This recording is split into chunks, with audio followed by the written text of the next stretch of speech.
representative of the press and members of the public to this extraordinary meeting of the Council. Please be seated.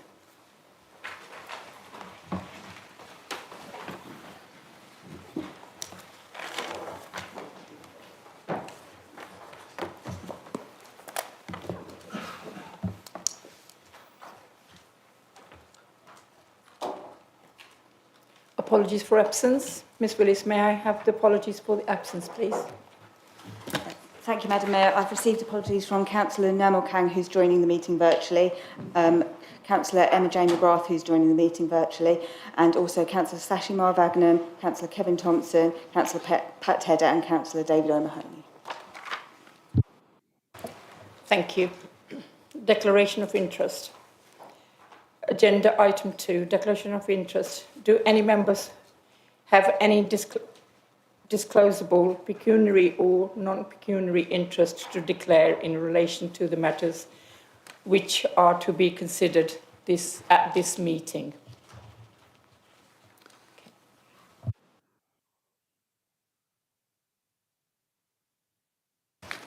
Okay, so I will try and do it as the hands went up.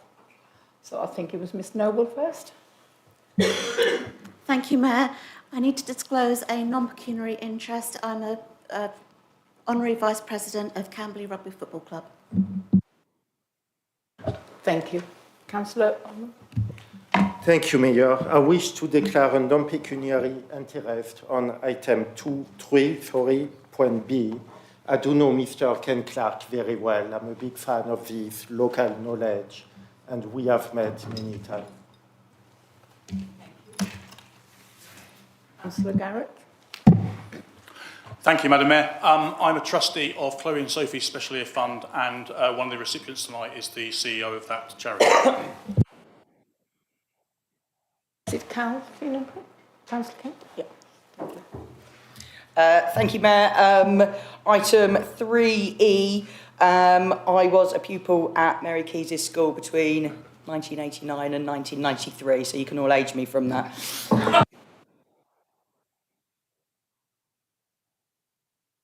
Any more? Oh, we go. Thank you, Mayor. I also need to declare an interest in item 3E as I know Mary Keyes' friend. Thank you. Thank you for all that. Councillor Lee. Thank you, Mayor. I should probably declare an interest as I sit on the Frimley Fuel allotments with Mary Keyes. Okay. I would also like to declare a non-pecuniary interest. I also know Alex Matthews from years gone by, however. Thank you. Right. Is that it? Just going around. I haven't got any. So thank you very much. Thank you. Right. Good evening, everyone, again. Surrey Heath Borough Council was, I'm just going to read out a few facts about Surrey Heath. If you do get bored, please don't. This is a very interesting fact. And Mr. Garrett, Councillor Garrett, please make note because this will be in your quiz next year. Surrey Heath Borough Council was established in 1974 as part of the nationwide reorganisation of local government. It was brought together two local authorities, Bagshot Rural District Council and Frimley and Camberley Urban District Council. While the histories of Bagshot and Frimley stretch back centuries, Camberley, despite being a relatively new town funded in 1860, had already emerged as the largest centre of population and economic activity. I think still is. Our council's crest is a visual reflection of this history, blending elements from both Bagshot and Frimley and Camberley crest. If you look at the crest on the carpet, you'll notice two birds. and I've also got one in my hand. I've got a few afterwards if anybody wants to have them. Just come and see me later. If you have a look at these crests on the carpet, you'll notice the birds. The white owl from the Frimley and Camberley crest, and the falcon from Bagshots, so which is there. Can everybody see it? If you can't, it's on your carpets. The staghead and fir cones represent the heathland that once formed part of Windsor Great Park. Now that's an honour. So I think that's associated with the royalty. So we're all royals today. The crossed swords symbolise our areas of long military history, and the lions holding the grenade stands the strength and courage. Over the years, Surrey Heath Borough Council has evolved, developing a unique identity while keeping our community's needs at the heart of everything we do. As we reflect on a council rooted in the history of courage, nobility and service, it is a true honour to stand before you tonight as we gather for this. And it's really an honour, and we should all feel proud. This evening, we come together to celebrate the achievements that make Surrey Heath a thriving community. Tonight is especially meaningful as we honour those whose contributions have gone above and beyond in service to our community. The freedom of the borough is the highest civil recognition we can bestow, and it is my great privilege to confer this honour on 6 outstanding individuals and organisations. Their impact on our borough is lasting and profound, reminding us all of the power of the community and selflessness service. We look forward to a bright future together. In closing, I would like to take a moment to recognise the dedication and hard work of all staff, whose involvements, contributions have greatly supported the Council's efforts.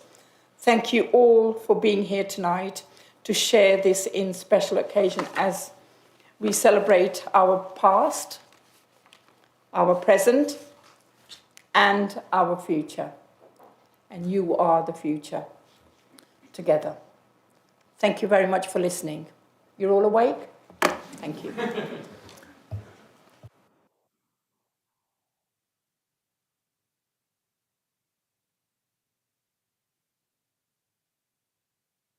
Okay, item 3, civil honours.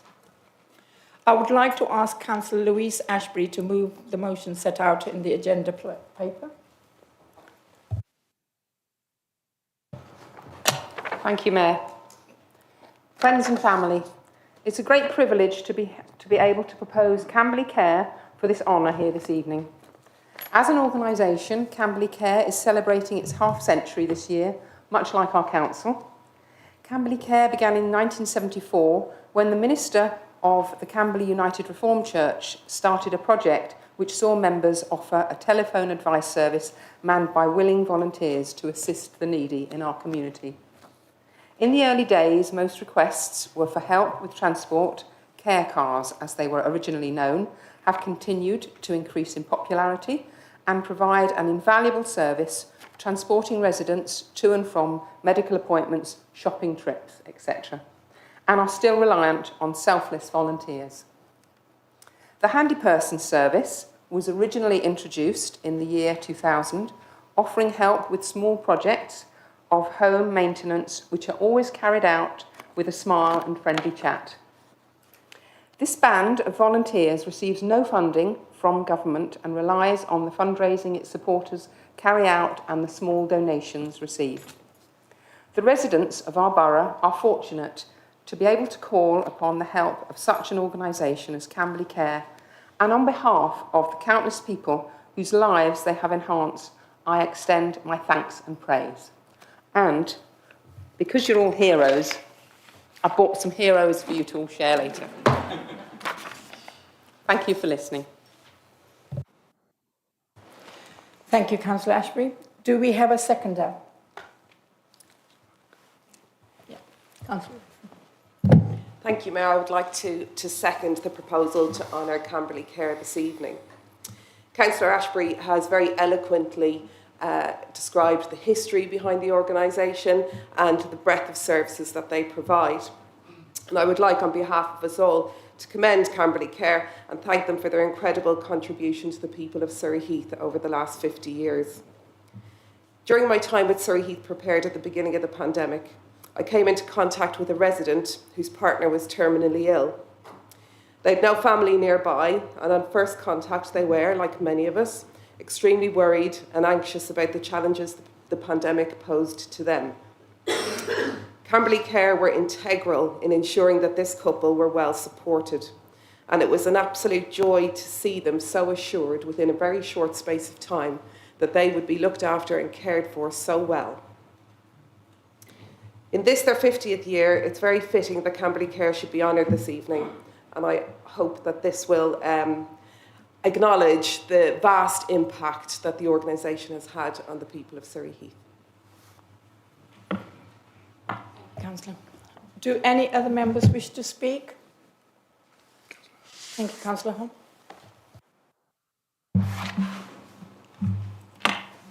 Thank you, Mayor.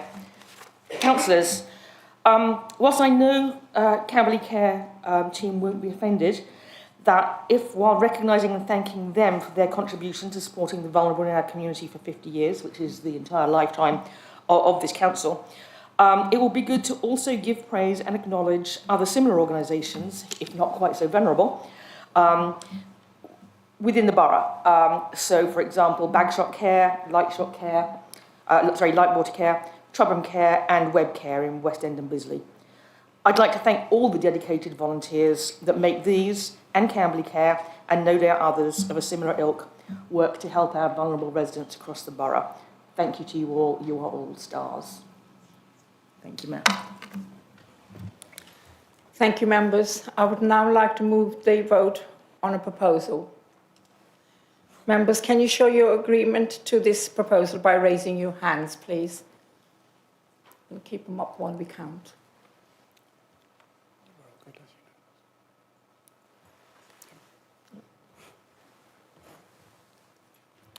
It's full, yeah. Members, I declare the motion carried. Thank you. Can I invite Mr. Toby Bovenkamp to come to the dais to receive the award on behalf of Camberley Care, please?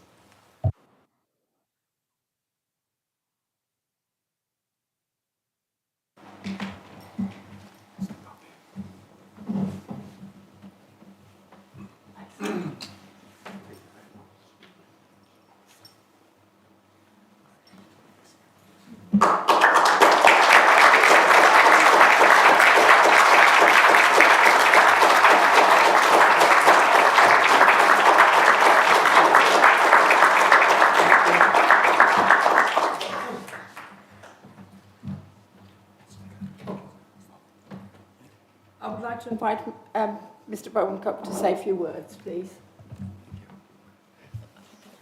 I'll put it here. Heroes, yes, very important. Okay, well, I'm honoured and proud to accept this honour on behalf of Camberley Care in recognition of all the great work that the hundreds of volunteers have done, both present and past.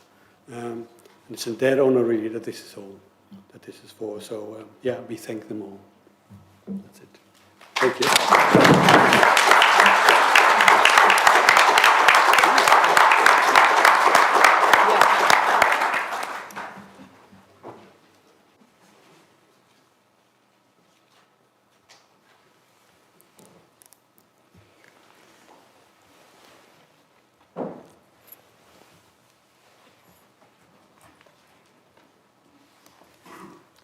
An honour. Award B, Ken Clark. I would like to ask Councillor Rob Lee to move the motion and set out the agenda paper, please. Thank you, Mayor. Ken Clark. Seems to be confusion over which one. It's the Ken Clark, as opposed to the cigar-smoking former Chancellor. The questions asked by a number of colleagues, and also a former newspaper who managed to get themselves into a little bit of hot water, having to then apologise to the Ken Clark for confusing him with the former cigar-smoking Chancellor. Steak, carrots, snap peas, pears, pineapple, fairy liquid. Whoops, sorry, that's Ken Clark's shopping list. I do apologise. Easily done. As you can tell, looking through someone's shopping list like a police officer, you kind of have to start piecing together the pictures of jigsaw, a bit like a crime scene. Steak. Is Ken a vegetarian? Is he cooking for someone else? Or does he like a nice juicy steak? Fairy liquid. Does he have a dishwasher? Does he like to pre-wash things? There's questions that you ask as a police officer that we don't necessarily, as individuals, see. Ken's a police officer, or former police officer, with a variety of amazing tales. I've sought legal advice this evening from the council and been advised that many of these tales I probably shouldn't be sharing tonight. Is everyone still awake, by the way? Mayor, do you think they're still awake? Everyone still awake? Oh, fantastic. This is really good news. It's fantastic. So, one particular evening, Sergeant Clark and his colleagues were called to a burglary in progress. So, they were inside the house. It was an opportunity for Ken and his colleagues to catch real live criminals. There was one problem they had. They were there with their little police car, blue light flashing, no sirens, didn't want to scare the criminals off, of course. They didn't have any police dogs, because their plan was they were going to send the police dogs into the house and grab the criminals. They were assured the owners weren't at home. They get to the house and they're creeping around. And Ken turns to his colleague. I'm a bit worried, we haven't got any police dogs. His colleague goes, watch this. He starts to snarl and growl like a dog. Ken jumps back, shouts in through the letterbox, I've got the dogs, I'm going to send them in. Whoosh! Out the door come the two criminals. Please, no, not the dogs. Ken gets his suspects. Round of applause for Ken, ladies and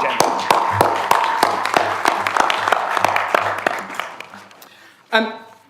We probably can't really go through this evening talking about crime and fun and Camberley without a hat tip to Camberley Kate. I'm sure most of you who've read one of Ken's books will be aware as to who Camberley Kate is. An amazing lady who looked after many, many stray dogs, featured on national television programmes, and I think there may have even been a film made about her at one point. Well, one day, Camberley Kate was coming down the road, and Mr. Watts, the window cleaner, was up a ladder cleaning a window, and Kate couldn't get past. Move your ladder, says Camberley Kate. I can't do the accent, I'm not going to try.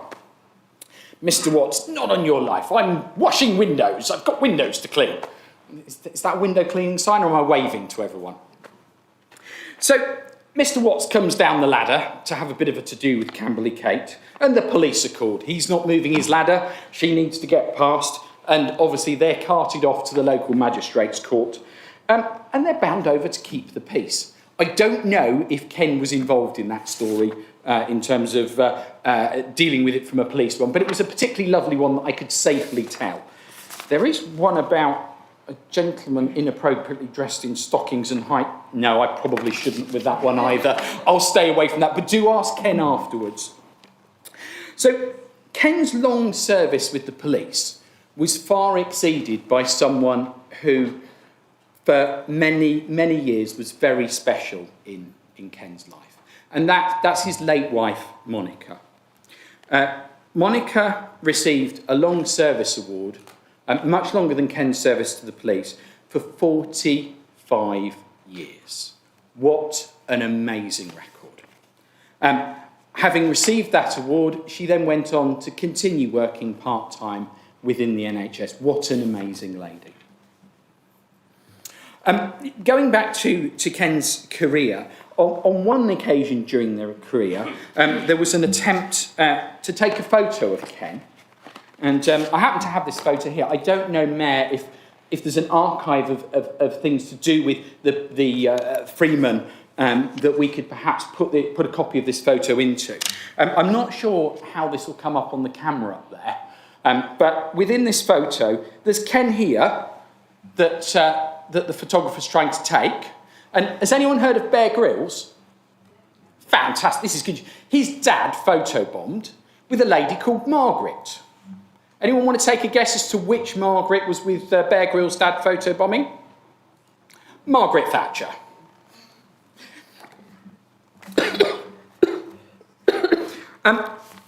Following Ken's completion of his career with the police, he went to chauffeur for the CEO at Royal Ascot, which is where he then started to rub shoulders with the stars.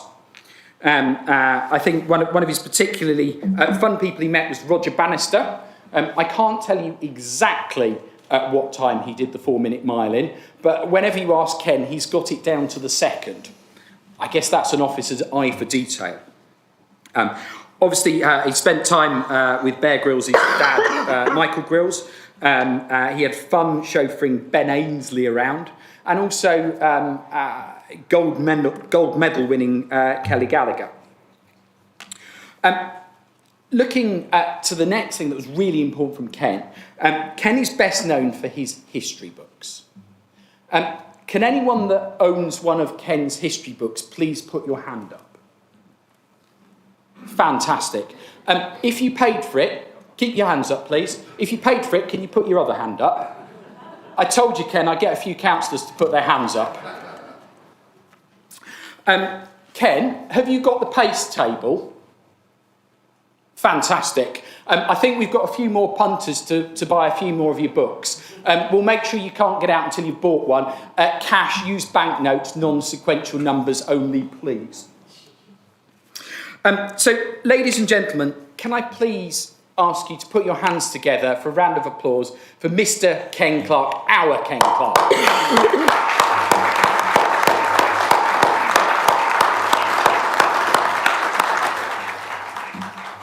Oh, and I was told to behave, so I wasn't supposed to be using these props. I think only I'm allowed to wear the hat today. Thank you, Councillor Lee. That was very well spoken, and I'm looking forward to meeting you, Ken. Right. Councillor Lee, do you have a seconder? Councillor Murray Rowlands is my seconder, the wonderful councillor. Thank you. Mayor, with some difficulty I follow that. My oration will be rather pedestrian in comparison, and I'm indebted to our keeper of our records, that's Jill Riding, who provided me with some more information about, and in a pedestrian way, to talk about Ken's role. He was born in the Duchess of Connaught Nursing Home in Bagshot during World War II. His parents lived in College Ride, here in Camberley, and his dad was in long-time employment at White's Garage, which many of us probably remember very well. Ken has always relished the historical view on life. It's one of the features of his existence. This was manifest in his recent £8.08 for her stay in a private nursing home. So part of his research indicates the whole background of his life in Camberley. He was a pupil at the infant school and in France Hill, and he joined Surrey Constabulary after leaving school as a sergeant, and we've heard some of the dashing activities that he carried out in that role. He played a crucial part in the work of local historians. So, if you like, you're looking at Ken, there's two parts to his existence. And the part of a local historian is the part that, at this stage of his life, we find most interesting. He's credited with a whole series of books, which many of the people here tonight are familiar with, and probably more than anyone else responsible for opening up the history of Camberley and life in Camberley. Talking about some of the stories, I'm sure it probably appears that some way there was, during the First World War, the problem of recruitment of people, volunteers. And somewhere near to where we live, just off Frimley Road, the group of recalcitrant young men who hadn't come forward for service were rounded up, and they were being lectured in a special hall that was set aside for it. Suddenly the lights went out. When the lights came on, there was nobody left in the hall. They'd done a complete disappearing trick. So that's one of the stories that I'm sure appears in one of Ken's books about Surrey Heath. The army were desperate at that stage, but everybody had disappeared. Ken's other interest, or the other important person in the life of Surrey Heath, was Sir Arthur Sullivan,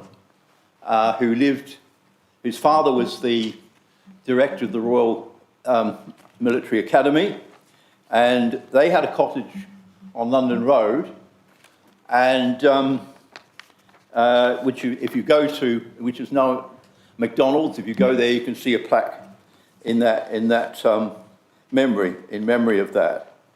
And just to say, just to get a special plug in December we'll be marking that connection, and I'm sure we welcome Ken to come along to King's when we actually mark that connection. He's always been a distinctive resident for this borough, and still lives with his family here. Unfortunately, his wife, we understand, passed away in a couple of years ago. But Ken and his family have played a major role in the development of Surrey Heath, and particularly in the necessary history to record life in the borough. Jill Riding, our archivist, talks about the major role Ken has played in researching and actually taking part in the walks that she's developed. So Ken is not only a theoretical historian, he's an active, walking embodiment of what a historian should be doing. And it's a great pleasure to commend Ken to you and the work he's still continuing, I'm sure, to carry out in the record of the history and the background of this borough. Thank you. Thank you, Councillor Rowlands.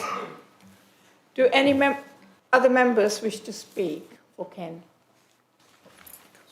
Councillor Wilson. Thank you. Thank you, Mayor. Councillors, the violent unrest in communities across England this year has acted as a reminder of the risks that the police take on our behalf on the front line to keep the public safe. And therefore, it is timely that we're able to recognise someone like Ken Clarke, who loyally served our community locally over a long period, helping to ensure community safety and cohesion.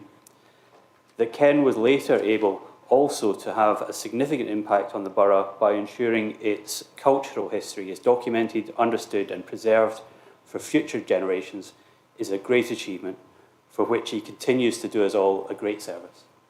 Thank you, Mayor. Thank you, councillors. Any other members? Thank you, members. I would now like to move to the vote of proposal. Members, can you show your agreement to this proposal by raising your hands, please? It's all unanimous. You can put your hands down now, thank you. I forgot to say that earlier. Thank you. Members, I declare the motion carried. Yep.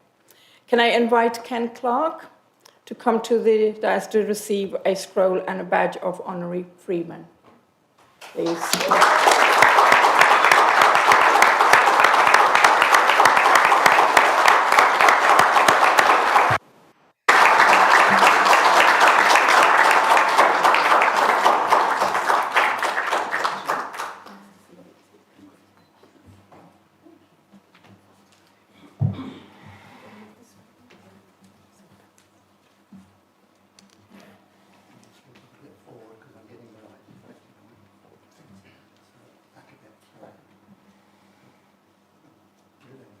Sure.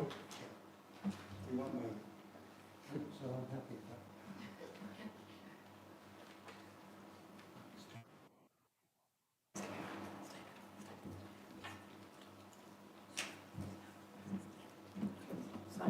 Ken.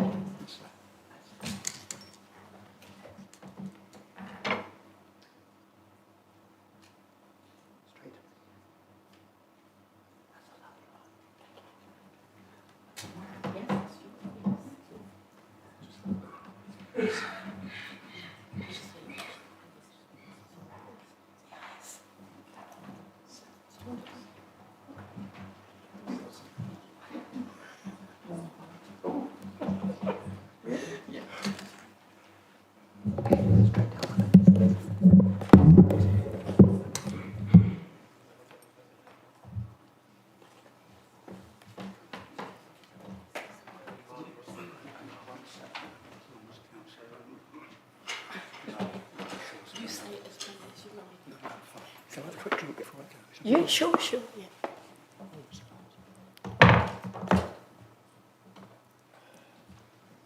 Cheers.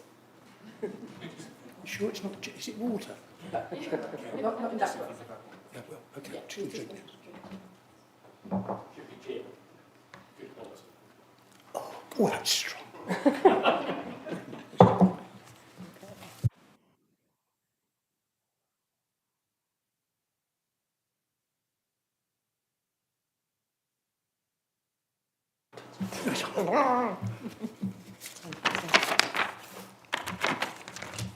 Well, Madam Mayor, fellow councillors, ladies and gentlemen, and other guests.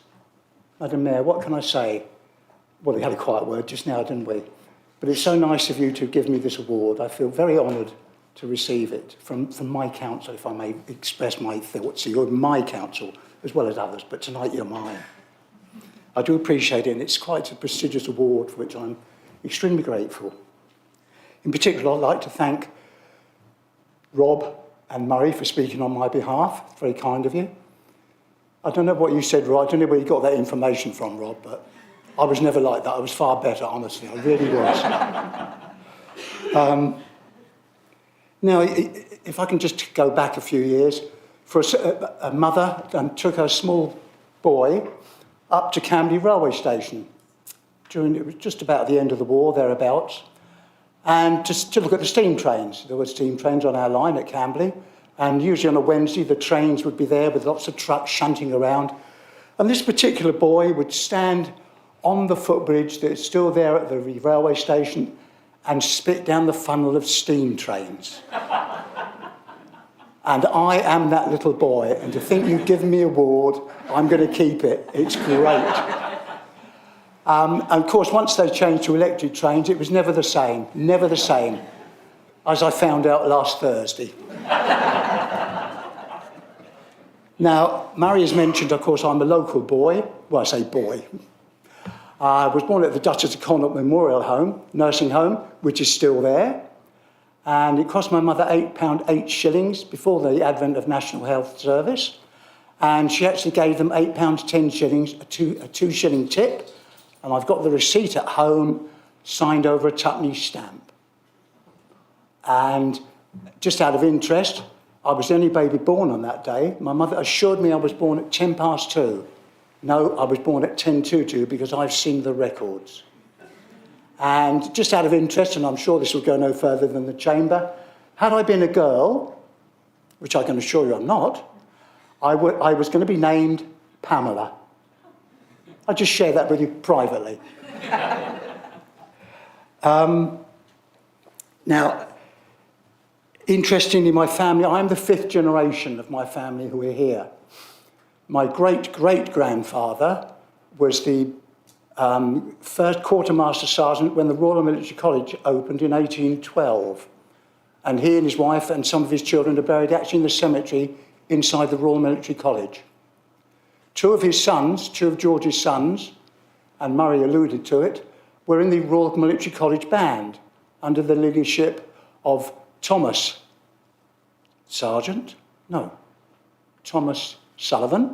And as Murray went on, Gilbert and Sullivan, they formed a partnership, very popular with operettas and songs. And in one of their plays, The Pirates of Penzance, one of the songs, and I won't sing it to you because my voice would threaten you, I think. Don't know if it would entertain, more of a threat. The song goes, when there are constabulary duties to be done, a policeman's lot is not a happy one. And that's a nice link to my police side of life.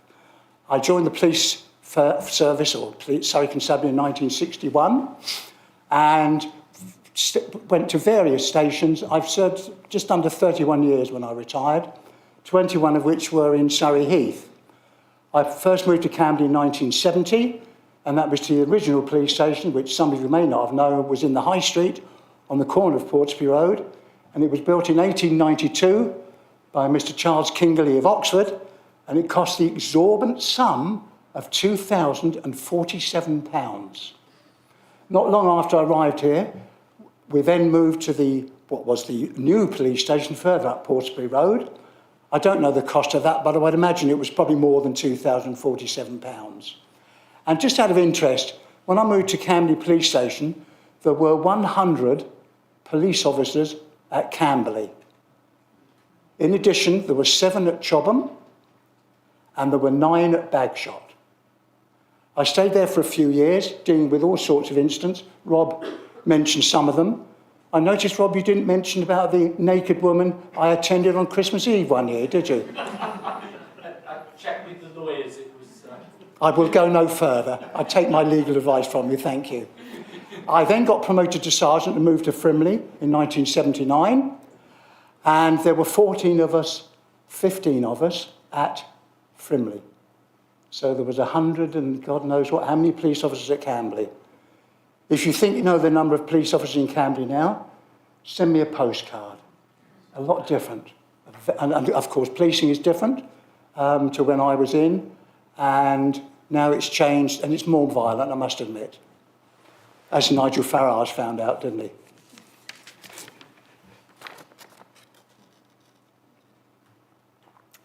Interestingly enough, I counted up the number of different stations I was served at, and it was 7 stations, which leads me into William Shakespeare. And you'll probably think, why is William Shakespeare mentioned? He mentioned 7 ages of man. And I've gone past the first 2, obviously. The first one being a puking child, got rid of that. Then there was the unwilling school child with a satchel. I've gone through that. So I'm coming up towards the other end now. And I don't know how far I've got to go now, but I can certainly look back on life for quite a number of years now, at least 40, 50, 60. I did get O-level maths GC, but I've forgotten it now. And the best example I can give of that really is a comedian who some of you may have heard of was Rob Wilton, a very lugubrious comedian who gave monologues. And one of his most famous monologues is When War Broke Out. And a true story about him was he attended a funeral of a friend of his. And he was in the burial that taking place in the churchyard. He was round the site there, just having a few reflective moments about his friend, and looked up and there was somebody standing there. And he said, "Here, Bert," he said, "how old are you?" And Bert said, 96. And there was quite a hesitation before Rob Wilton said, "Hardly worth you going home, is it?" I just wanted to assure you all that I will be going home tonight. No doubt about it. Once again, Madam Mayor, thank you for the award, and thank you for the others who spoke up for me, and for all the rest of you for doing the work you do in my borough. Thank you very much.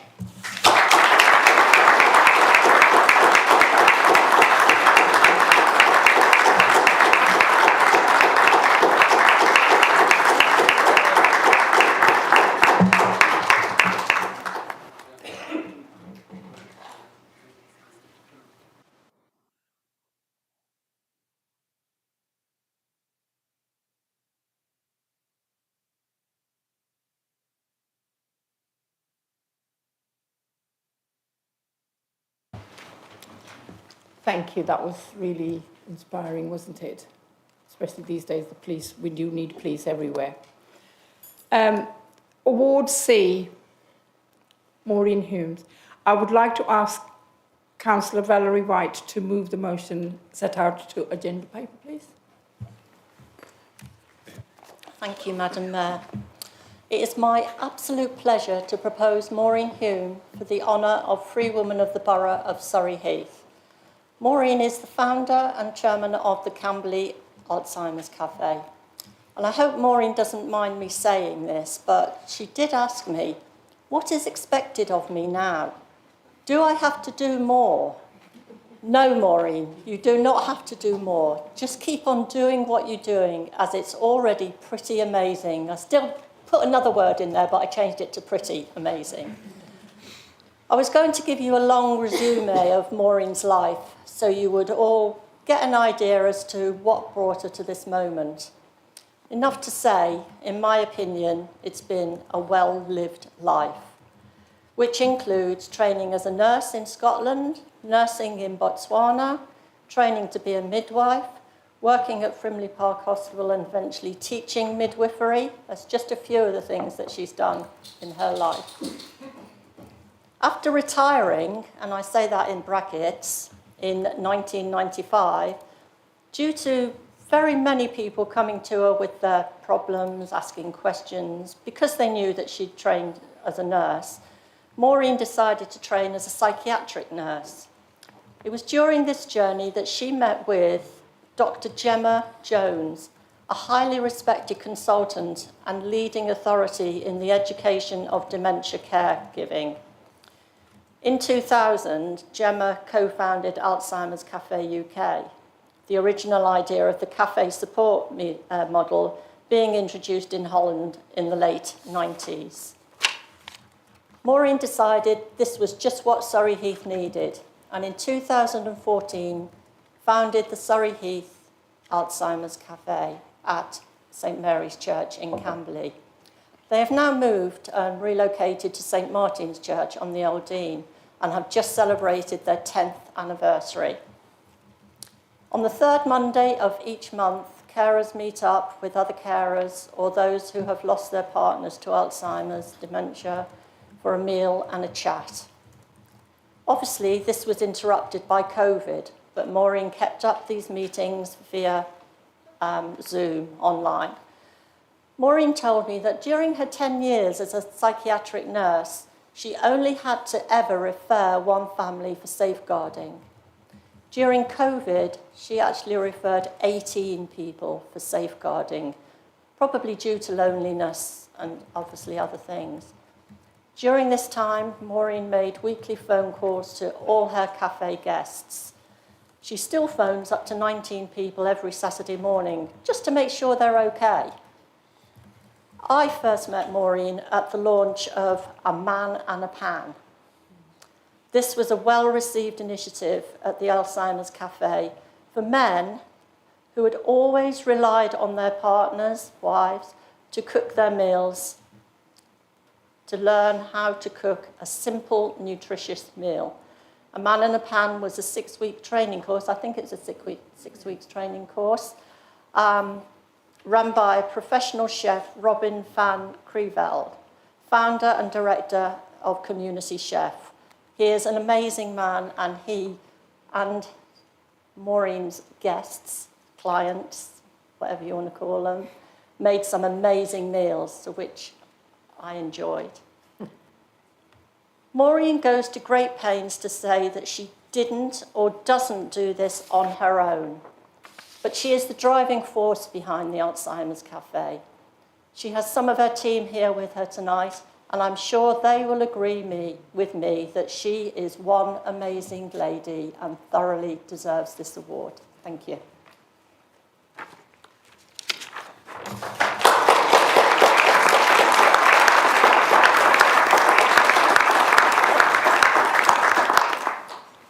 Thank you, Councillor White. Do you have a seconder? Thank you, Councillor Wheeler. Thank you, Madam Mayor. It's very difficult to say something that hasn't already been said. That's okay, you said it very quickly.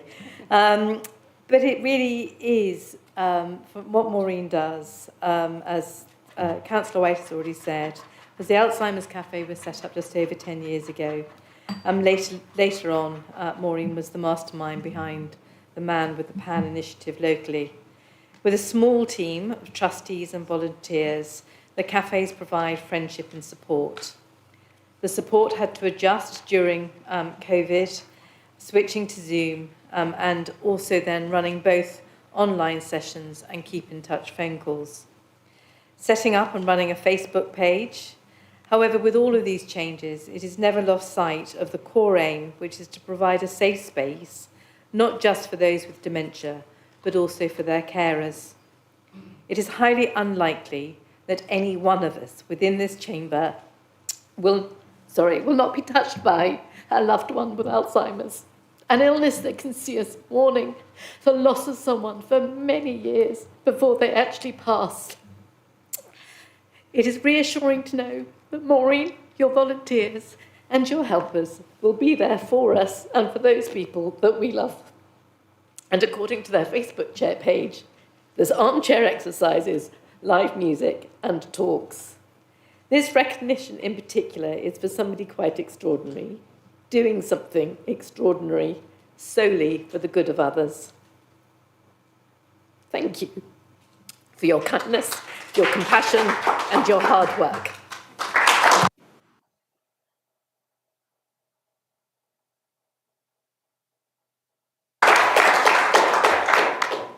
Thank you, Councillor Wheeler. Do any members wish to speak? Sure, John. Thank you, Mayor. I think I've found another thing that I've got in common with Councillor Wheeler. Councillors, I haven't experienced personally the really positive work that Maureen Hume has done for years and inspired in others and does today in our community, as my family members were unable to access it mainly due to COVID and the rate of their decline. However, I do know the scourge that is dementia only too well as a carer, myself for several years, and anything that can be done to enrich the lives of sufferers and support carers with light and happiness through what can be some dark moments can really make a difference to all involved in living with a death sentence. Thank you, Maureen, on behalf of all of those who are not here to say it. Thank you, Mayor.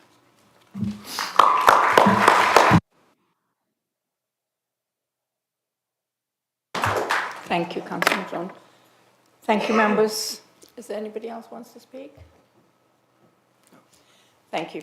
I would now like to move to the vote of proposal. Members, can you show your agreement to this proposal by raising your hands, please?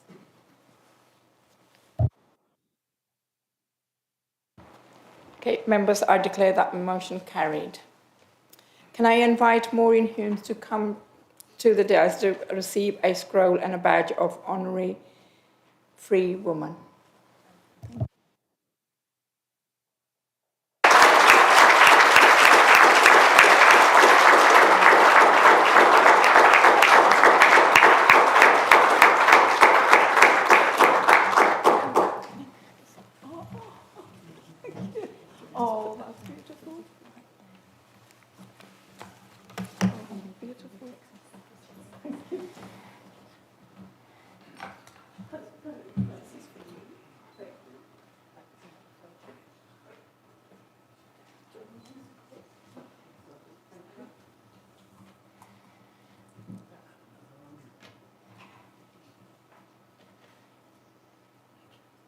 knew that man 10 years ago when we first started the hotline. Thank you. Oh my goodness. Thanks very much. See the front a bit more in that. Can you manage it with both hands so that you... That's it. Do as I'm told. Yeah, but not to hide your face. I'm sorry, but the lights are reflecting there, so I have to adjust it. That's lovely. That's a good place. Thank you.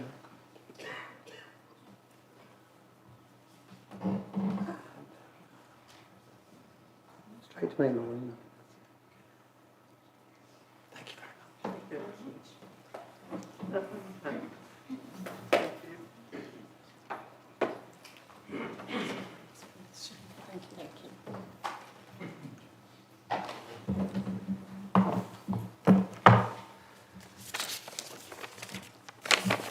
I've got to wear glasses these days.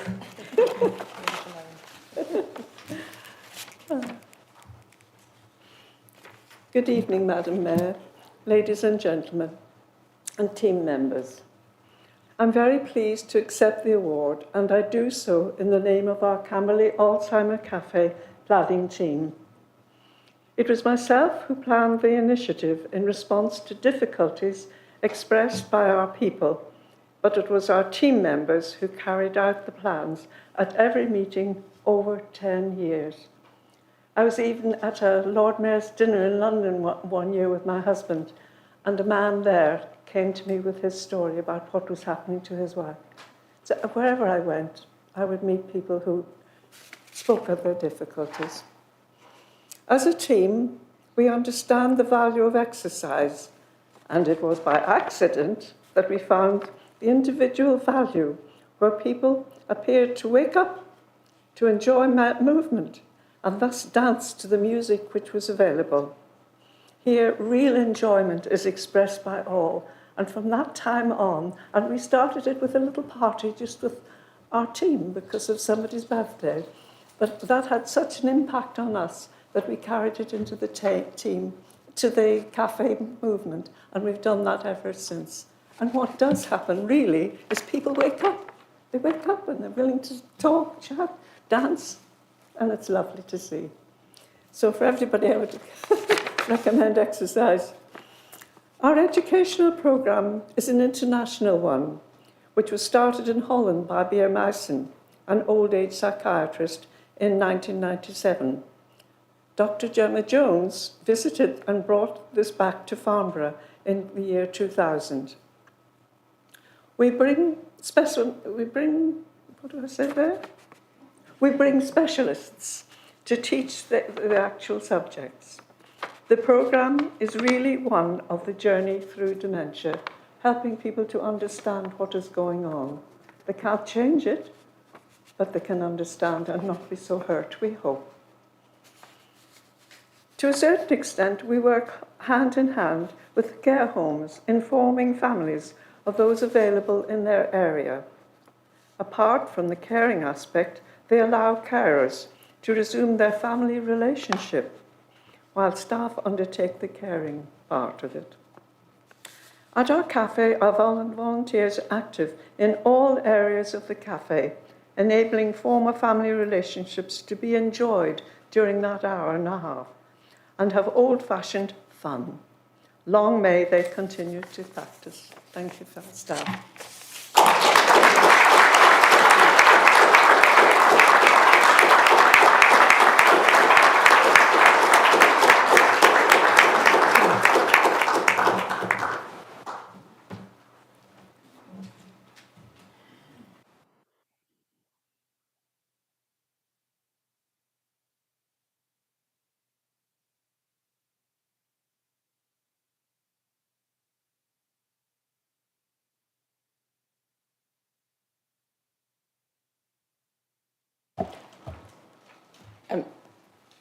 I would like to echo the agony and the families have to suffer when their loved ones go through Alzheimer's, and it's not easy. And those of you who haven't been to the CAF, please do. I have been there so many times, and it's so educational as well, and we need to learn. And one thing I have learned since I've been going to that cafe is that you do not ask why that person's done that, because they don't know. The word why is not in there. So and I've learned that if just because they've done something, they don't know, but don't say, why did you do it? That's what I've learned, Maureen, since I've been coming to you. So, thank you. Right, moving on. Ward D, Karen Jackson. I would like to ask Councillor Sean Garrett to move the motion set out in the agenda paper, please. Thank you, Madam Mayor. Honoured guests, today we gather to honour an extraordinary individual whose unwavering dedication and remarkable contributions have left an indelible mark on our community. It is my distinct privilege to propose Karen Jackson for the title of Honorary Freewoman of the Borough of Surrey Heath. Karen Jackson, alongside her husband, embarked on a journey that began with a profound challenge but evolved into an inspiring mission. When their daughters Chloe and Sophie were diagnosed as being deaf, they turned adversity into an opportunity to make a difference. This determination gave birth to Chloe and Sophie's Special Ears Fund, CSSEF, a charity with a simple yet powerful mission to brighten the lives of deaf children. Under Karen's visionary leadership, CSSEF has transformed the educational landscape for deaf children in Surrey, Berkshire, Hampshire, and also parts of London. Through Karen's relentless efforts, countless schools have received specialist equipment and materials to enhance sound acoustics, creating environments where deaf children can thrive. The charity provides essential resources and emotional support, ensuring that these children not only receive a quality education, but also feel valued and included in every aspect of their lives. CSSEF work in raising deaf awareness within the community is unparalleled. From delivering engaging sessions in schools and businesses to offering free deaf awareness storybooks and vibrant posters, the charity has fostered a deeper understanding and empathy towards the experience of deaf children. Karen has spearheaded initiatives such as providing sound-enhancing technologies and creating safe recreational opportunities, like deaf-friendly swimming lessons to support the holistic development of these children. I vividly recall an incredible pantomime I attended a few years ago, sponsored by CSSEF. As part of the normal run of Camberley Theatre's panto season, this performance was specifically for members of the deaf community and their families. There was an additional cast member who signed throughout the show, seamlessly interacting with the other actors. Some of the cast members had even learned to sign parts of their lines and at least one song, creating an inclusive and magical experience. Witnessing the joy and connection on the faces of the audience was deeply moving and a testament to the transformative impact of Karen's work. Karen's journey is deeply rooted in personal experience and driven by an unwavering commitment for others. From the humble beginnings of raising funds to place Hessian and rugs in Chloe's classroom to founding a registered charity that impacts the lives of many, her story is one of resilience, community spirit, and boundless compassion. It is Karen's passion, selflessness, and dedication to making a tangible difference that we celebrate today. Her tireless efforts have not only improved the lives of Chloe and Sophie, but have also paved the way for countless deaf children to receive the support they need. Please join me in honouring Karen Jackson, a true beacon of hope and deserving recipient of the Honorary Freeman of Borough of Surrey Heath. Thank you.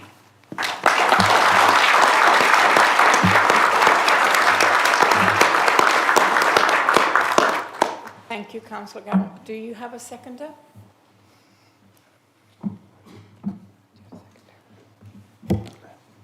Thank you, Madam Mayor. So, a little about Karen. Councillor Garrett has told us about the charity, so let me tell you a little bit about Karen herself. Karen, born in Middlesex, is the middle child of three, an average student, enjoyed business studies, was one of her favourite subjects, not least because timekeeping has always been an issue for Karen, and this teacher gave her extra time for her homework.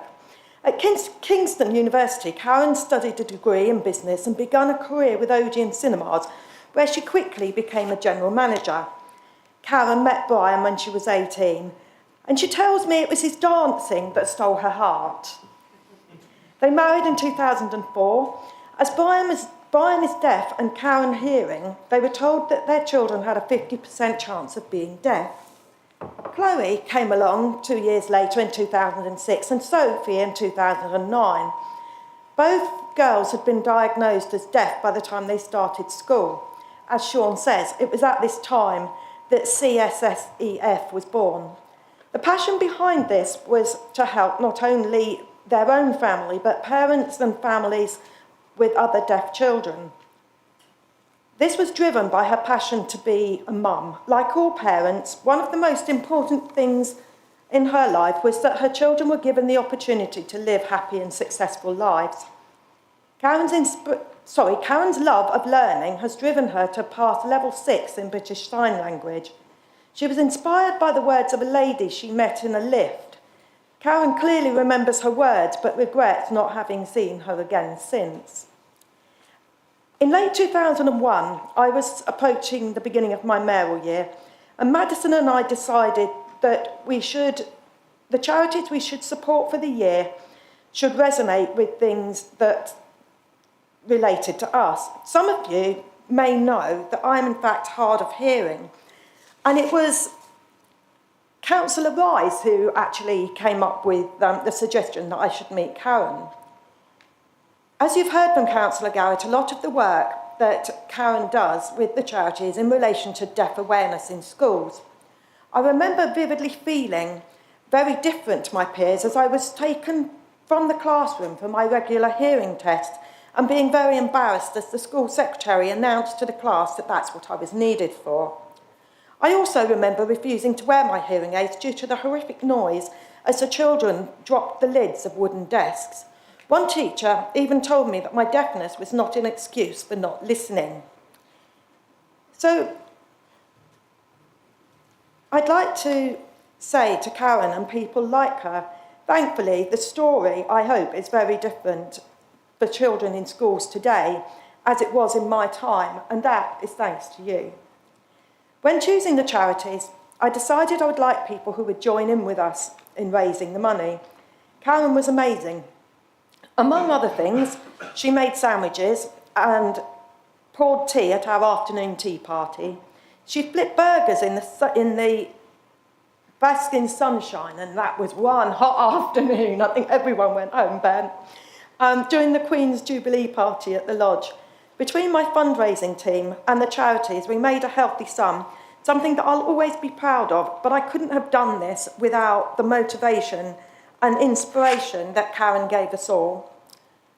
In summing up, I would like to send my personal thanks to a wonderful woman who's dedicated to deaf children and parents, to her own family and friends, but also for raising awareness and educating people so that they're better able to understand the feeling and the needs of the people who are deaf. Our deaf community and the lives of the children within it are so much easier and fulfilled because of you. I'm proud to call you my friend, and I do not hesitate for a second to second you as a free woman of the Borough of Surrey Heath.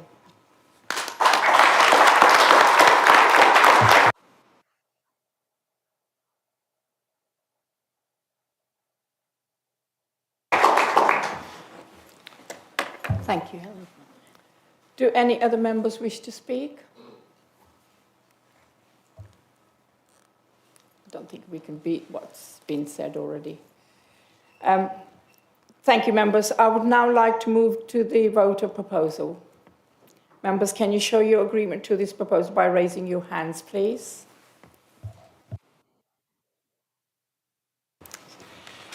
Okay, thank you. Members, I declare the motion carried. Can I invite Karen Jackson to come to the dais to receive a scroll and a badge of honorary freeman?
Wow. I think I was probably the one just crying in the corner over there. I wasn't really expecting a lot of the words that were being said tonight. I'm going to try and hold myself together here. It's not often I get quite emotional at things. I'm normally the one that just stands up and just cracks on and talks. It's an honour to receive this award. It's not the first award I've ever received, but the last one was over 10 years ago, so it's been a long 10 years to get to this point. I would obviously like to thank those that nominated me. I have no idea. I'm just guessing it was you two in the room. I don't know how this kind of works, but I feel like I would just like to say that whilst I stand here and take this award, it's not without my family, my husband Brian, Chloe and Sophie, Jake included too, and our hearing dog Rebel, but also my dearest friends Sylvia and Di, who are here, Penny's also here, and Dan, our chair of trustee. But really it's our team, Team Blue. Without Team Blue, every single member of our staff, every single volunteer in our charity, nothing really is possible, because without those people, the charity just doesn't exist. I remember back to COVID, when we got told, we're going into lockdown and you've got to shut your charity shops. Our charity shop on the London Road, Just for Kids, Camberley, telling my team, we've got to shut them doors and we're not going to be able to raise money for deaf children anymore, was just heartbreaking. But little did I know that the things we were going to face for, deaf people in our community, suddenly we'd gone from being this very small charity to suddenly being UK-wide and making sure that every deaf person in the United Kingdom had batteries in their hearing aids, because it seemed to be impossible for any audiology or hospital to be open to even get those simple basics. And I do remember back, then when in Camberley itself, it was Camberley, here in Surrey Heath, when Boris Johnson said, children are going to go back to school, but their teachers need to wear a mask. And it was our charity, and it was Camberley, everyone just came together and we were getting masks out to schools so those children, those deaf children, could actually go back to school, because actually deaf children couldn't go back to school then. And that was, as well as in the supermarkets and the shops, no one could go back and just do those simple things in life because it was so hard to communicate. The last part I really want to say is that each and every one of you in this room has an opportunity to learn how to communicate with someone who's deaf, how to look at someone and really give, when you're talking to a deaf person, is get their attention first, then speak. Find out what their method of communication is, and just don't assume that everyone who is deaf uses British Sign Language. We must all learn British Sign Language. It's really not as hard as you think. It's so important to learn the basics, like hello and how are you? And tonight, I've received an award to celebrate my charity and like all of the things that we've done over this time. And I'm so proud to achieve that this evening. So please, please, please, learn something in BSL. Don't be frightened. It's really easy and you will fall in love with it, just like I did 10 years ago when I found out that both my daughters are deaf. Thank you.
Thank you, Karen. Award E, Mary Keys. I would like to ask Councillor Kelvin Cook to move the motion and set out the agenda paper, please. Thank you, Matt. I haven't researched the birthplace and the year of qualification and what Mary had for breakfast. I haven't put that level of detail into this speech, but what I can do is I can speak from the heart about what a life-changing woman Mary Keys has been for generations of children throughout Surrey Heath. So much so that I don't actually feel comfortable calling her Mary, and I do feel that I should call her Mrs. Keys, as many people throughout Camberley, Surrey Heath actually still do when they see her in town, or when they're cutting her hair, or when they're serving her in the shops. She is still Mrs. Keys, and she's still very much beloved. As a teacher, Mrs. Keys was more than a teacher. She was the friendly face in the playground as you got there in the morning. And she was the one that noticed if something was going on with your family. She was the one that noticed if grades were slipping or indeed grades were improving. She was the teacher who understood that your experience at school isn't just about the results. It was about being in a place that was safe. It was about creating a home for all those children and their wider families that attended that establishment. And that is something that Mary Keys really, really did achieve. Certainly during my time there, it felt like home. And I know, speaking to many other people who were before and after me, you are described as a legend, Mrs. Keys, and you very much are. So 30-odd years of teaching, is she? That's my level of research. And after you retired, you didn't want to be bored, so you became a school governor. You dedicated your life to education and to children and to their families, and indeed to the people of Surrey Heath. The work you have done is that work that goes on in the background, behind closed doors, that silent work that people don't jump up and down and scream for praise for. It's that work that happens every day by people doing their jobs, but doing it in such a way that you are never, ever, ever forgotten by those people whose lives you've touched.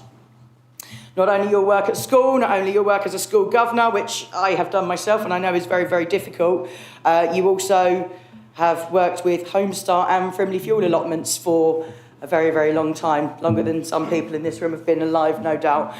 And I know that the work you've done through Homestar has perhaps dwindled off a bit now, but I know that you still look after a lot of those families many, many years on, because that's the kind of person you are. Because you focus on people, their needs, and what can you do to help them and to make them feel better, and indeed make yourself feel better from doing it, because you're a true community champion, and that's what I truly believe you are.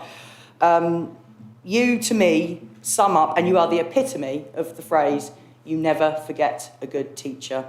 And it is my absolute privilege and an honour to nominate you this evening for the Honorary Free Woman of Surrey Heath. And thank you.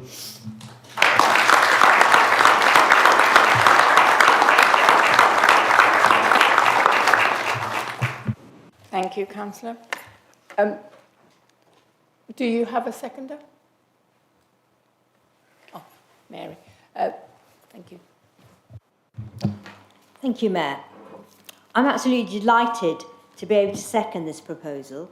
I first met Mary when our children went to Watchett's junior school, and Mary was the head there. The school, as Keller said, was a very happy place, well organised, and that was all down to Mary and the way she genuinely cared for all the children there. She's a very hands-on head and knew all her students well and inspired them all to reach their potential. There are many, as Keller said, who still have fond memories of her and were very much inspired by her. She still always asks after my children, even though they're not quite as old as you, Kel, but yeah,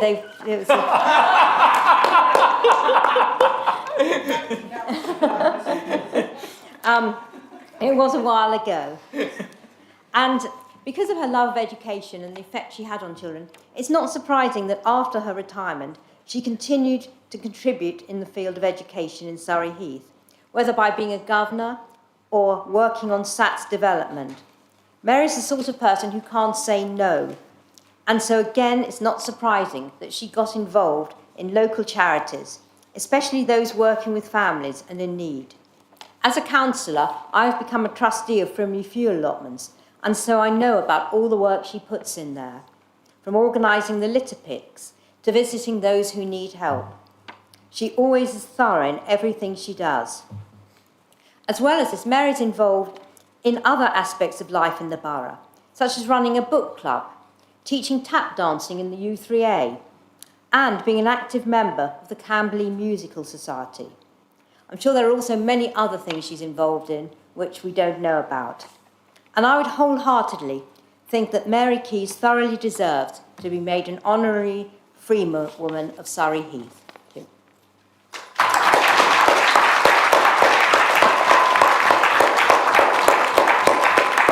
Thank you, Councillor.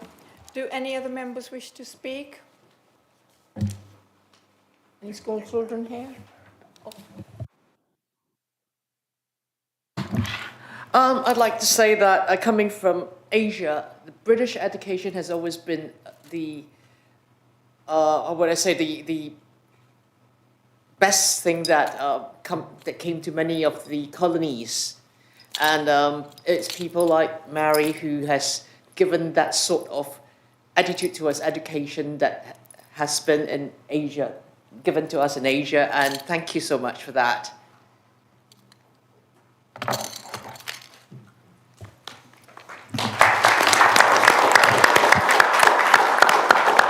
Thank you, Councillor. Yes, I can echo that. I came into this country with 2 words: no English.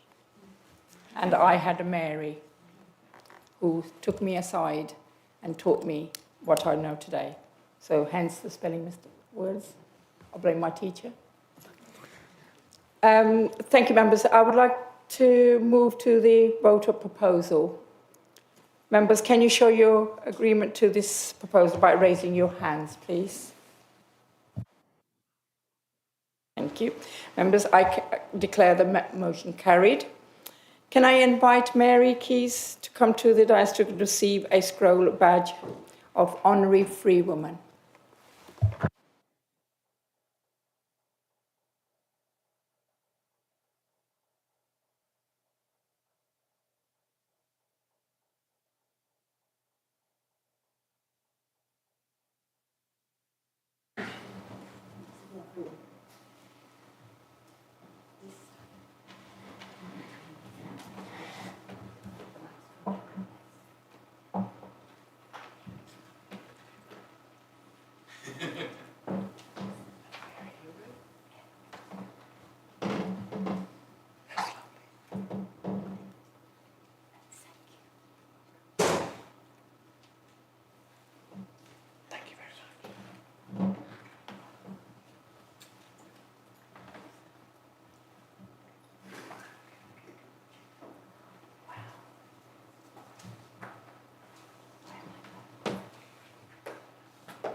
Madam Mayor, councillors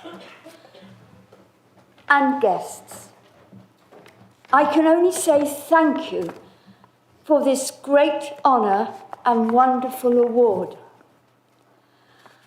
I am so humbled that Kel nominated me, and I want to give her special thanks. It was so out of the blue. I enjoyed every one of my years at Watchetts.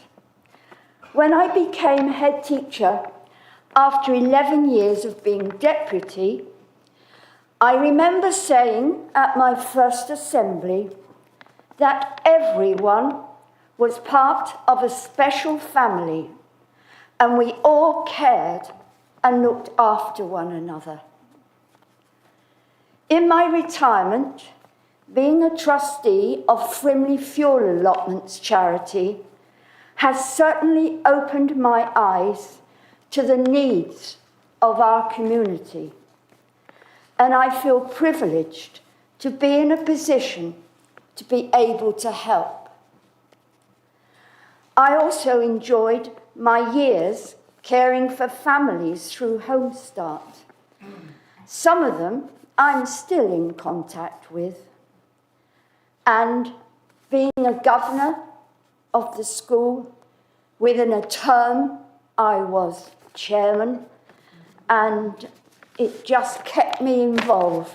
And yes, I did help with developing SATS tests, because all SATS tests are trialled twice. Once for the content, and then they are revamped, and then trialled again before the children actually get the live test. And I loved going into schools and getting the children, we're going to try our best, aren't we? Yes! And yes, my life's been wonderful. And I'm also blessed with a wonderful family who've supported me. Thank you so much. Mary, I forgot to say thank you to you. Sorry, I did have it down here, and Mary. And Mary is a member of the book club, so we see one another quite regularly. How are you getting on with this month's book then, Mary? Okay, thank you very much. Thank you, Cal. Thank you.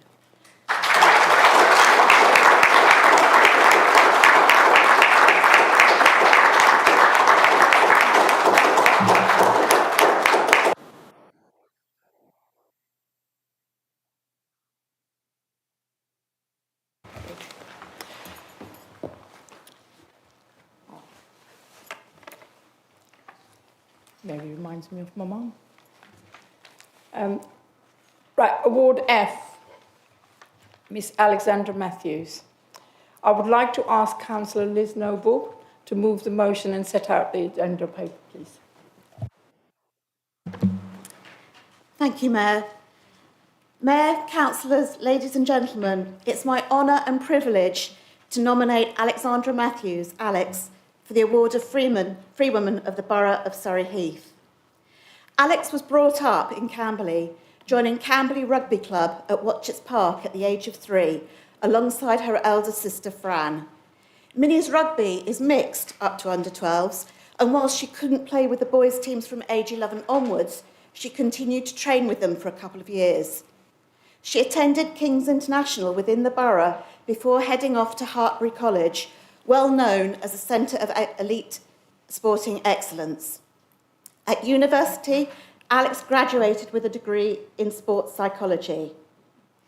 On the pitch, Alex has played at club level for Richmond, being part of the team that won both the Premiership and the Cup in 2014. In 2020, she joined Worcester Warriors and more recently, Gloucester Hartbury. Internationally, Alex has represented the Red Roses since 2011. In 2014, she was one of the youngest members of the England Women's Rugby World Cup squad. And in 2017, she was a member of the World Cup squad that finished second in the tournament. She was awarded Player of the Match for the England v USA game. Alex has earned 72 test caps for England, and the Red Roses are currently ranked #1 in the world. Alex has played both the 15-a-side game and sevens at international level. She missed out on the 2016 Olympics due to injury, but took bronze at the 2018 Commonwealth Games. And in 2018, she was named the RPA Women's Sevens Player of the Year. In 2020, her team won the Women's Six Nations Championship and for the Rugby World Cup in 2021. The Red Roses came second by just 3 points in the final to New Zealand. She's recently been selected for the 30-player England squad next year and plays now for Gloucester Hartbury. She's one of 32 women to have been awarded a full-time central contract by the England Rugby Football Union.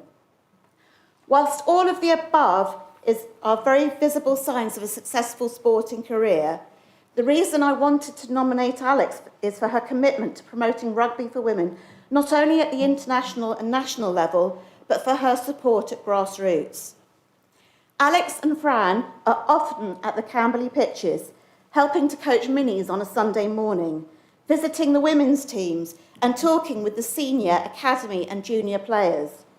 Whenever their schedules allow, they will hand out the medals at the minis rugby festivals, which have attracted up to 1,500 players from across Surrey and the South East to come together and play against each other in round-robin matches. The pitches at Watchetts Park are the only borough-owned rugby pitches in Surrey Heath. Yet that grass and the dedication of the army of volunteers, whether as first aiders, car parkers, squad managers, assistant coaches, referees or administration, has produced at least 5 international players in Phil Burgess, Jake Ball, Alex Hughes, Fran Matthews and Alex Matthews. As an ardent rugby fan over the last 12 years, since my son first took to the rugby pitch at Watchetts, it's never failed to surprise me that unlike some other sports, professional rugby players do take the time after every game to engage with the fans, giving words of encouragement, signing autographs, taking selfies and chatting with them. And I see this every time I'm at the Stoop or Twickenham, which is quite often. Off-pitch and outside of training commitments, Alex has helped to re-establish the women's rugby team at Camberley, a team that owes its current incarnation to Kim Johnson, Liz Waldsacks and many others. Alex has been there to coach and encourage complete beginners to get involved and take up the sport. They even got me on the pitch for a couple of sessions, and whilst I will never be able to emulate Alex's success, it empowered me to step outside my comfort zone and attempt new things. Rugby is a game for all. There's a position to suit every body shape and athletic ability. It's not necessary for every player to be able to run miles with the ball. You need players who can stop the runner. You need players who can kick the ball, and you need those who can throw or catch it. Having been involved in the mini rugby setup at Camberley, I can tell this chamber that there is nothing more satisfying than seeing hundreds of children on a wet Sunday morning receiving a medal for having played their hearts out whilst displaying the rugby core values of teamwork, respect, enjoyment, discipline and sportsmanship, known as TREADS. Even more satisfying is seeing how a few words of encouragement from an international player can kindle a spark in a child who may have been struggling with a lack of confidence or ability, or may have issues in their home or school life. As a parent, I saw the impact of those few words to a child who wasn't considered sporty, but could hold their own by stopping the opposition. A few words of encouragement to keep training, to do what they were actually very good at, was enough to spark a love, a hobby, a desire to volunteer, and put back into their community by learning how to coach, to referee, to first aid, all very valuable life skills. Those few words open the door to overseas travel in the sport, the desire to be the best that they can be academically, and as a person to carve their own niche in early adulthood and stay out of trouble, to create and maintain a support network that looks out for each other and cares for each other, to create young adults who continue to live and extol those core virtues of teamwork, respect, enjoyment, discipline and sportsmanship. Alex Matthews embodies those core values. She gives back to her home club and therefore to her home community by encouraging the next generation of Red Roses and players from minis up to seniors. She has put Surrey Heath on the global map as a borough that has nurtured sporting excellence in rugby union. Mayor, for the above reasons, I nominate Alex Matthews for the award of Free Woman of the Borough of Surrey Heath.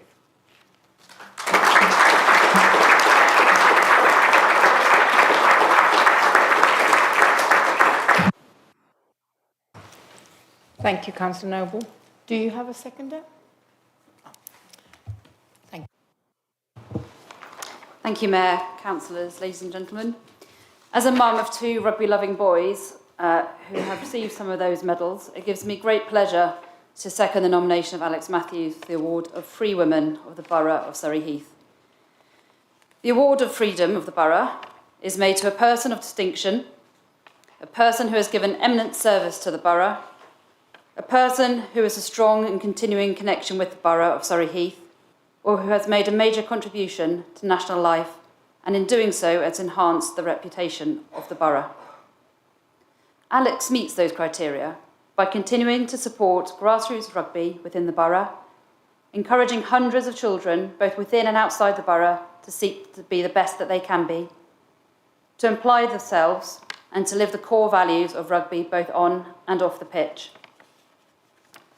Her success on the international rugby stage worldwide enhances the reputation of our borough, as it is here in Camberley that her playing career started, sparked by local volunteers who committed their time and efforts to nurturing the skills that have led her on her career path, something which continues in abundance today across many sports, which we can all be grateful for.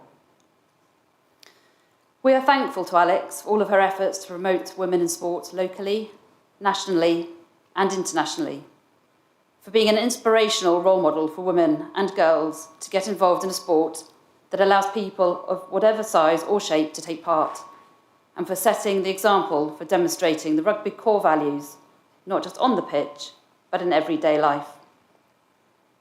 I love rugby, but the only reason I stayed up past my bedtime a couple of weeks ago was to watch a Camberley girl lead the Red Roses out onto the Canadian pitch, and thankfully win to retain their title.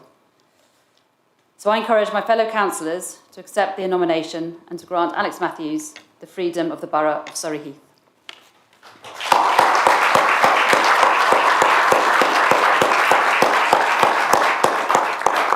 Thank you, Councillor McIntyre.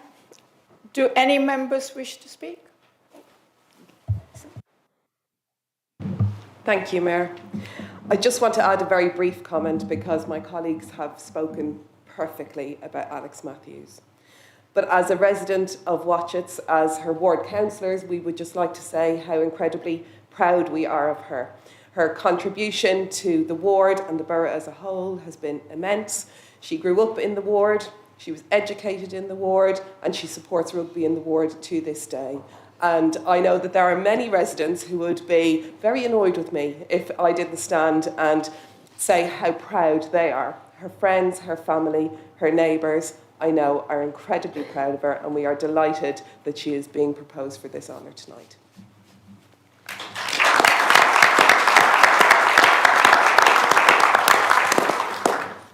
Thank you, members. I would now like to move to the vote of proposal. Oh, sorry. Apologies. I thought we were done. Sorry. Thank you, Mayor. Councillors, I have to register many undeclared interests with this item. Much deeper, more tribal interests than covered by our members' code of conduct before the Deputy Monitoring Officer launches an investigation. I refer, of course, to my rugby affiliations. I need to declare that I have little in common with Alex Matthews. As an ex-Farnham player, with a son who later played for Chobham for 10 years, I have no competitive love for Camberley Rugby Football Club when it comes to the local circuit. As someone who grew up near Bath and went to university there during the club's previous golden era, there is only one side I'm backing against Gloucester to silence the shed.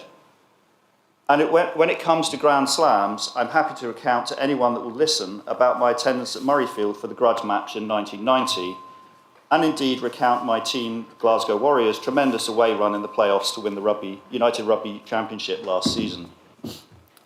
What I believe I have in common with Alex, though, is holding close the core values of rugby, Liz listed. It is by staying true to these, be it as a wee lad or lassie at a local under-8s festival, or at the international level, delivering a tremendous WXV1 victory for England against Canada just in the last few days, that strong positive characteristics are built that can act as role models for our young people and wider society. These role models are especially important for girls and young women's confidence building and long-term well-being, as the research clearly shows a disproportionate dropout of sport in their teens, And as we all know, there are ongoing equality challenges in society today. It is clear from everything that Liz and Leanne has said, and Lisa as well, that Alex is one of these who has achieved over the long term at the highest level, however, is equally at home at Watches Rec on a wet and windy Sunday morning, inspiring other young people, and specifically young women, whatever their background, shape or size or capability, to maybe replace her in the years ahead. However, mainly for them just to enjoy the benefits of improved physical and mental well-being. I was also not much good at rugby, by the way, euphemistically described as a utility player, something else I don't have in common with Alex. Thank you, Mayor. Thank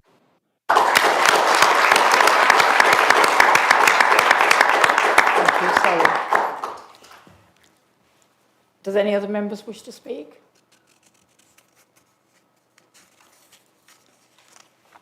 Just checking. Thank you, members. Everybody spoke so passionately. I'm really taking rugby now. There's no age limit. I would now like to move to the vote of proposal. Members, can you show your agreement to this proposal by raising your hands, please? Okay. Members, I declare the motion carried. Unfortunately, Miss Matthews is unable to join us here in person. However, her parents are attending on her behalf. Can I invite Mr. or Mrs. Matthews to come, or both, to come to the dais to receive a free woman, Alexandra Matthews, a scroll and a badge of honorary free woman, please.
Good evening, everyone.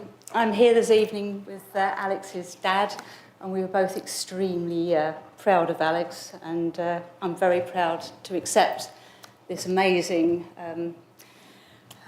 honour on her behalf. Listening to you all, Alex would be very humbled to hear all these things that you said about her.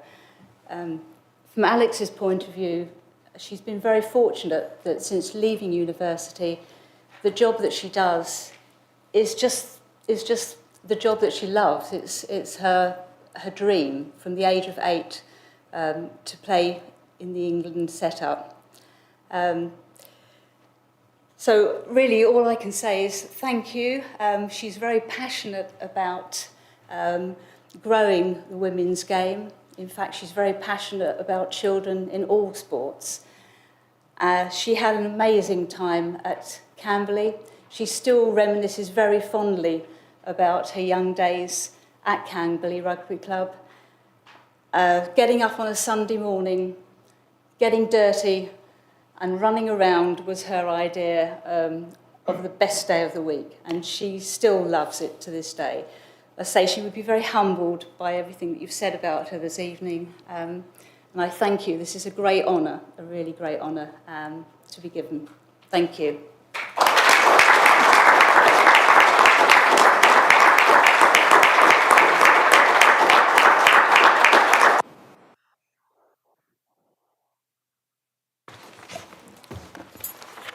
Thank you.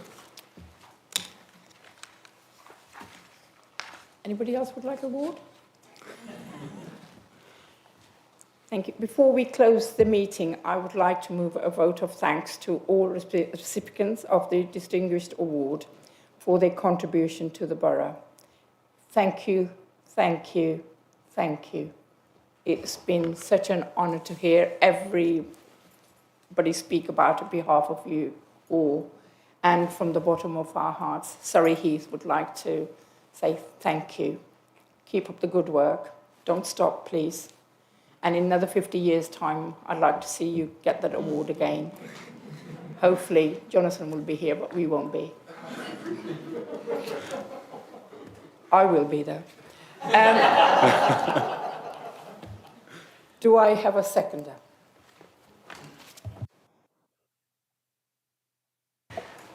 Thank you. Is that agreed, members? Agreed. Thank you. Thank you, members. This concludes the business of the meeting. I would like to invite you all present at the meeting to join me in the members' room for light refreshments. A little wine and cheese and wine. Thank you. And once again, thank you to my fellow councillors, members, and council staff. Thank you very much, and guest, most of all. Thank you for giving up your evening to come and attend this today with us. Thank you very much. Thank you.